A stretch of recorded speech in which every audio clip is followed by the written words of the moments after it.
Welcome back to Travel Show Live. We are very fortunate today because we're at the world-famous Tabla restaurant, a Danny Meyer restaurant here in New York City. We're with the executive chef. Floyd, how are you, sir? It's a pleasure. Thank you very much for letting us be here today. Thank you. I know you have a lot going on, and you're going to show us how to make what today? That's the first thing. We're going to do one of our most popular items on our menu, a crab cake.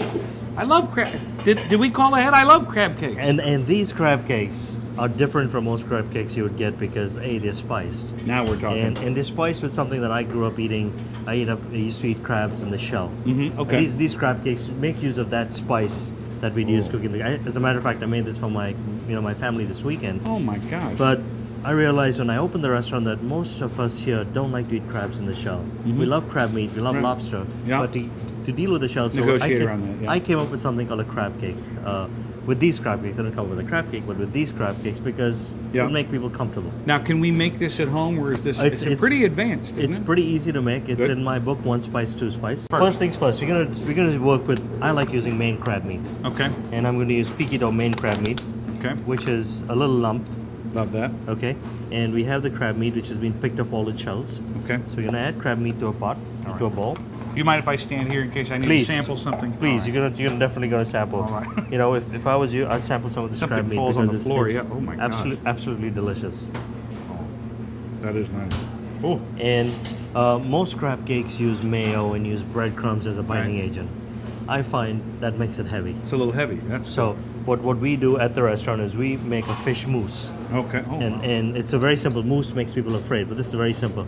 It's just fish, white fish, halibut, snapper, bass, striped bass, with eggs. Oh, okay. Okay, and the eggs help bind it. And as you can see, it's not much eggs, so it's not very runny. No. So we're gonna add some of the fish mousse in there, and it's in a food processor until it's nice and smooth. Okay.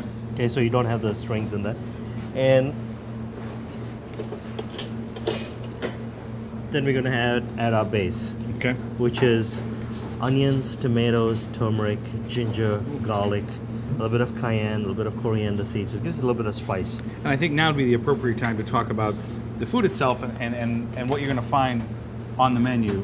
These are very basic and very standard spices and flavors for this type of cuisine. Most of the spices we use here are very typical to Indian food, but with the way food is getting global now, they're being used in all cuisines. Like I went to France a couple of years ago and they were using coriander seed and cumin. In Morocco they use coriander and cumin. In South America, in Mexico they use cumin. So these are being used in mainstream America these days. So it's not something that 15 years ago you would be afraid of it. Okay. Now you can walk into your local grocery store and you'd have small spices that you could use at home. Nice. So it's very, very common in the cuisine. Okay. And so I'm mixing the fish and the base, which is the onion tomato base. All right. And then the next thing we're going to do is, I kind of like lime, and I think lime works very well with seafood. So we're going to add a little bit of lime zest. I like it with, what is that? Let me think about tequila is what I like lime with, I think. But that's another show altogether. Nice. It's actually very easy to get a zest off. A little bit of zest in there. So it gives it a little bit of... I find that most citrus fruit have a little bit of oils in the, in the skins. We tend to, when we use it at home, is just throw it away. But if you just take that aroma, it just adds so much to it. Nice. Put a little back there. Okay. That'll be with me all day now, Chef. Yeah. Thank you. Oh, I didn't know we were going to keep using it. All right, well, fine. And then we're going to use the juice. All right, to season it up. Okay, I think one should be good. We're going to add a little bit of salt. Okay. And I am really excited about this already. We've been here like 2 minutes. Okay, and the cilantro. I like cilantro. Right. So I'm going to lightly chiffonade it. We add the cilantro. Yep. And then I'm going to add a little bit of cayenne. Oh, nice. Again, we need some heat. Yep. So I'm going to add some cayenne in there. Chef, I was leafing through your book and I noticed there's a lot of influence from your childhood, where you went, from things that you grew up with. You said, I can do this better, I can do it. You know what I mean? I noticed a lot of that influence. I firmly believe that when you are cooking, it's just not eating. And it's just not cooking, it's just not food. It's a way for you to get back to your traditions. It's a way for you to get a connection with your family, with your grandparents, with your aunts, with your cousins, because with most families, it's like Thanksgiving. You sit around the table and you make those connections. And food, with me, I find that's what it is. You're going to make me cry on my own show, aren't you? You are. I agree. 100%. Absolutely. It's yeah, I agree. So as you can see, it's nice and light. It's not heavy. No. Okay. I'm going to add a little bit of pepper to that. Okay.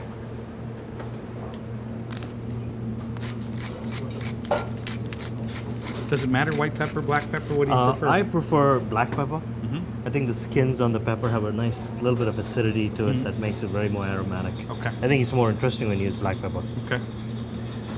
And you can see it's a nice, it's not heavy, No. it's light. There's no bread in there. So Okay. now the next thing I'm going to do is I'm going to form this into balls. And you can make them as big or as small as you like. Okay. And then I'm going to roll it lightly in the breadcrumbs. Are those panko breadcrumbs? These are panko breadcrumbs. Okay. And I like using panko breadcrumbs because I think it gives a really nice texture on the outside. And then And that's it. You didn't do much to it there. we use a ring mold to form them.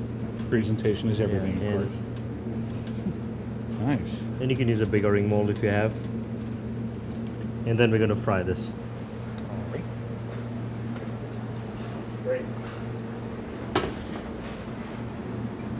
Okay, so if I put my breadcrumbs in there, they're going to start sizzling. Nice. Okay, and now you know your pan's hot enough.